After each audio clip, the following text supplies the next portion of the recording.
Today we're talking all about the Barbarian King and how to use him from beginner to advanced.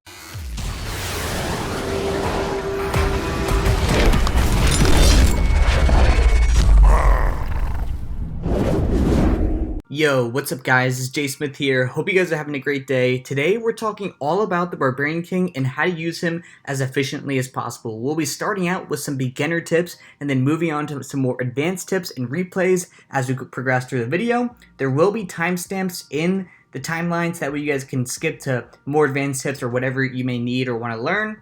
So let's go ahead and get into that. And before we go, if you guys do enjoy, maybe if you guys learned something, please leave a like and subscribe. I would really appreciate it. Let's go ahead and hop right into the first tip.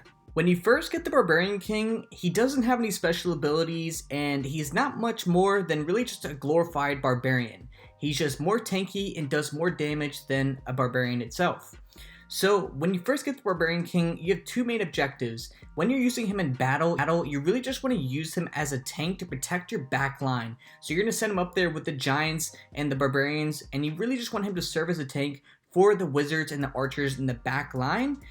And then when it comes to progressing, you want to get him to level 5 as soon as possible, because once you get your Barbarian King to level 5, it's a complete game changer and you can use him in a completely different. Now that your Barbarian King is level 5, it opens up a whole new realm of possibilities and ways to use your Barbarian King.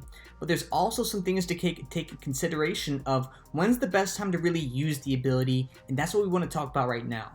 So when you're using the Iron Fist ability, not only does it spawn some barbarians, it also gives you a rage, but it also gives you a healing bonus as well. So you don't want to use your barbarian ability as soon as you put him down, because you want him to take advantage of the healing bonus, but you also don't want to use it too late, because you don't want him to die with the ability still in progress, because that won't use the maximum efficiency of the rage circle.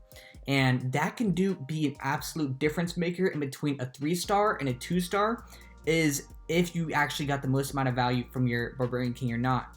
Here's an example of not getting maximum efficiency for my Barbarian King.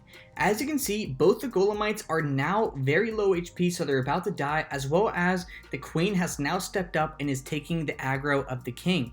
So at this point, he is about to step up into 2 expos, the Barbarian King and the Archer Queen, and the other defenses in the area who are about to target him as well. So at this point, I should really press the ability, because that's a lot of damage, and if I don't press it right away, I won't get any real value out of it. So I press it right before he dies. He gets 2 good swings off on the enemy queen, but I didn't get to spawn all the barbarians. I didn't get to get full use out of the rage that he uses when he uses the Iron Fist ability. There's a lot of things that I could have missed, and I probably would have been able to take out the Barbarian King or at least the Archer Queen as well, if I hit the ability on time. Another thing to take in consideration when you're using his ability is what are the defenses around you? Are you getting hit by mortars? Is the mortar about to go down? Because like I said, you're spawning barbarians, so if you wait just a little bit longer for maybe that opposing mortar to go down, you could get a lot more value because you had the extra barbarians around you, as well as you want to refrain from popping it right when there's a square like this, because there is a possibility that there could be a giant bomb in the area taking out all these spawned barbarians. As you progress throughout the game, especially starting at Town Hall 9, you are going to need to start using something called Killsquads in your attacks in order to 3-star. So in this example, I am on my Town Hall 9 account, and I'm going to be using hogs, so I need to take out some key buildings in order to have a successful hog raid. And that is, I need to take out the enemy Archer Queen and the Clan Castle at a bare minimum in order to have a successful raid. So I'm going to go ahead and put down the Golem, the Wizards, both heroes, and the ultimate goal of the King here is just to serve as an alternate tank with the Golem and really just do as much damage as possible to the enemy buildings and really just carve out a chunk of the base that's going to allow my hogs to have easier pathing. So that's what I did here on this one, is I'm going to go ahead and use the Barbarian King ability to go ahead and break through this wall and try to help out the hogs clear out some of these defenses and really just make their job easier As you progress through the game, you are going to want to sui the enemy heroes. That way you can either enter in at a different area, or if you just want to get the enemy hero taken out early, and that way you can just don't have to worry about them anymore. This is more than commonly used typically from the Barbarian King take out the enemy Archer Queen, but sometimes you do use it to take out the enemy Barbarian King as well.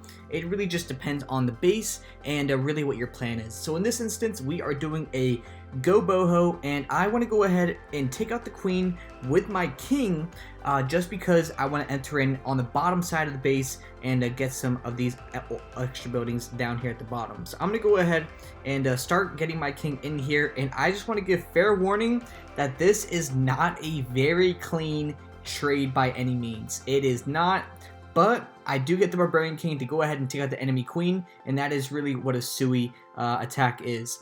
But I just want to put that out there. It is definitely not the cleanest sui out in the game right now, but it did get the job done. I took out the enemy queen, and that way I can now proceed with the other half of my raid.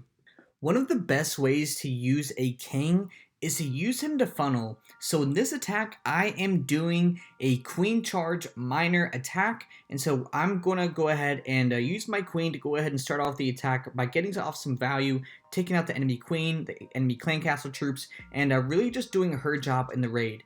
And so the king's job is up next. I'm gonna go ahead and skip to that here shortly. I'm gonna go ahead and speed this up and get through this. So she's gonna go ahead and break down, and I'm now preparing for the minor portion of the raid.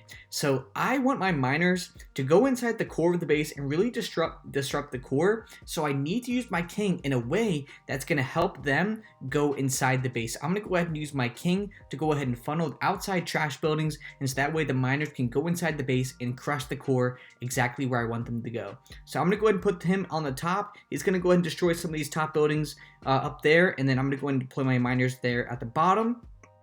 And they're going to go ahead and start approaching the core of the base. And so as we go ahead and speed this up a little bit, he's already distracted. He's acting as a tank, distracting some of the defenses.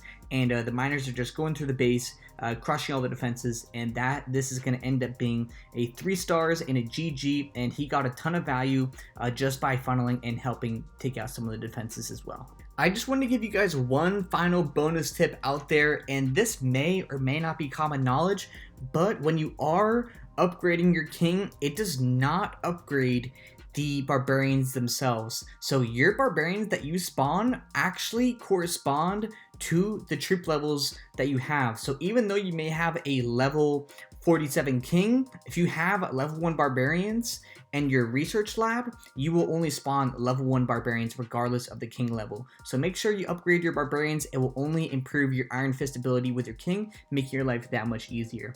So hopefully you guys did enjoy this video. If you guys did, please leave a like and subscribe. I really would appreciate it. Thank you guys so much for watching. I'll catch you guys in the next one.